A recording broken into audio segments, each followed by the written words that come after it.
नमस्कार साथियों, दुनिया की भू राजनीति उस ऐतिहासिक मोड़ पर पहुंच चुकी है जहां आने वाले फैसले सिर्फ सरकारें नहीं बल्कि पूरी वैश्विक व्यवस्था की दिशा तय करेंगे।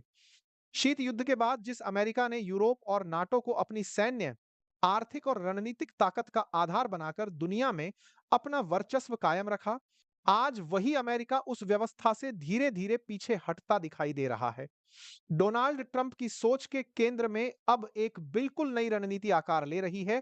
एक ऐसा कोर 5 प्लान जिसमें भारत, चीन और रूस जैसे बड़े शक्ति केंद्रों को साथ लेकर अमेरिका भविष्य की विश्व व्यवस्था को नए सिरे से गढ़ना चाहता है।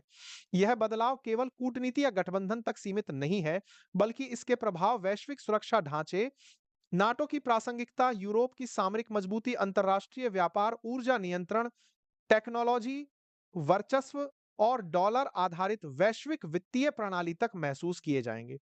साथियों, अगर आप दिल से मानते हैं तो कृपया इस चैनल को सब्सक्राइब कर कमेंट में शहर का नाम जरूर लिखें।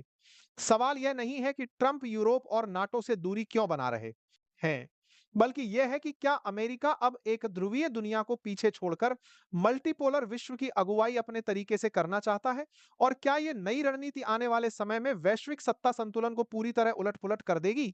सवाल यह है कि आखिर अमेरिका यूरोप और नाटो से किनारा क्यों कर रहा है, और ट्रंप की इस नई रणनीति के पीछे असली कारण क्या है? जी हां, आइए जानते हैं। आसान भाषा में कोर 5 प्लान का सीधा अर्थ है दुनिया के उन 5 सबसे प्रभावशाली शक्ति केंद्रों को साथ लेकर वैश्विक संतुलन बनाना, जिनके बिना अब कोई भी अंतरराष्ट्रीय व्यवस्था काम नहीं कर सकती। इनमें अमेरिका के साथ भारत, चीन और रूस जैसे देश शामिल माने जा रहे हैं, जो आबादी, अर्थव्यवस्था, सैन्य शक्ति, ऊर्जा संसाधन और टेक्नोलॉजी के लिहाज से निर्णायक भूमिका निभाते हैं। ट्रंप की सोच यह है कि 21वीं सदी अब सिर्फ पश्चिमी देशों की नहीं रही। अगर अमेरिका को अपना दबदबा बनाए रखना है, तो उसे उभरती और स्थापित महाशक्तियों भारत, चीन और रूस के साथ सीधे डील करनी होगी। डोनाल्ड ट्रंप लंबे समय से नाटो पर सवाल उठाते रहे हैं। उनका साफ कहना रहा है कि नाटो का बोझ अमेरिका ढोता है, जबकि यूरोपीय देश अपनी सुरक्षा के लिए पर्याप्त खर्च नहीं करते।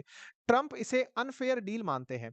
इसके अलावा यूक्रेन युद्ध ने अमेरिका यूरोप रिश्तों में दरार बढ़ाई, ऊर्जा संकट में यूरोप की अमेरिकी निर्भरता बढ़ी, और नाटो के विस्तार ने 12 साल में देशों के साथ, यूरोपीय देशों के साथ यार करता है।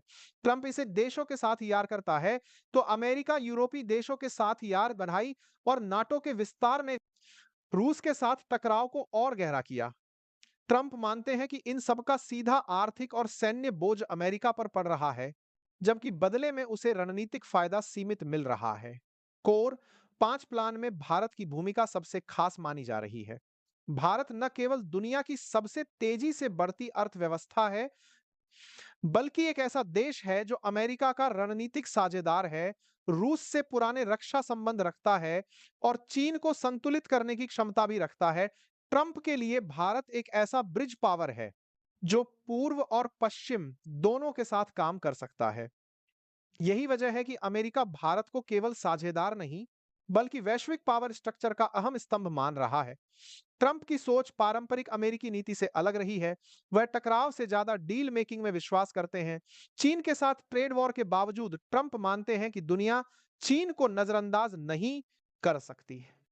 वहीं रूस के मामले में ट्रंप हमेशा यह कहते रहे हैं कि मॉस्को को दुश्मन बनाना अमेरिका के हित में नहीं है। कोर 5 प्लान के तहत अमेरिका सीधा टकराव छोड़कर संतुलन और बातचीत के जरिए अपनी शर्तें मनवाना चाहता है। अगर अमेरिका वाकई नाटो से पीछे असारी हटता है, तो यूरोप की सुरक्षा सबसे बड़ा सवाल बन जाएगी। यूरोप की सैन्य क्षमता आज भी काफी हद तक अमेरिका पर निर्भर है। विशेषज्ञ मानते हैं कि नाटो कमजोर हो सकता है, यूरोप को अपनी सुरक्षा के लिए खुद ज्यादा खर्च करना पड़ेगा, और रूस के साथ तनाव बढ़ने की आशंका भी रहेगी। यानी अमेरिका का यह कदम यूरोप के लिए एक बड़ा झटका साबित हो सकता है। कोर 5 प्लान इस बात का संकेत है कि दुनिया अब एक ध्रुवीय नहीं रही। अब अमेरिका अकेला सुपर पावर नहीं, बल्कि कई शक्ति केंद्र मिलकर वैश्विक दिशा तय कर रहे हैं। भारत, चीन, रूस और अमेरिका, इनके बीच संतुलन ही आने वाले समय की राजनीति तय करेगा। कुल मिलाकर डोनाल्ड ट्रंप की कोर 5 रणनीति केवल अमेरिका की विदेश नीति में बदलाव नहीं, बल्कि पूरी वैश्विक व्यवस्था को नए सिरे से गढ़ने की कोशिश है।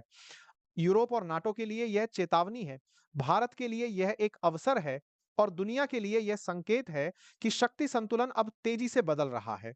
अब देखना यह होगा कि क्या यह प्लान सिर्फ रणनीतिक सोच बनकर रह जाता है या वाकई दुनिया एक नए ग्लोबल ऑर्डर की ओर बढ़ रही है।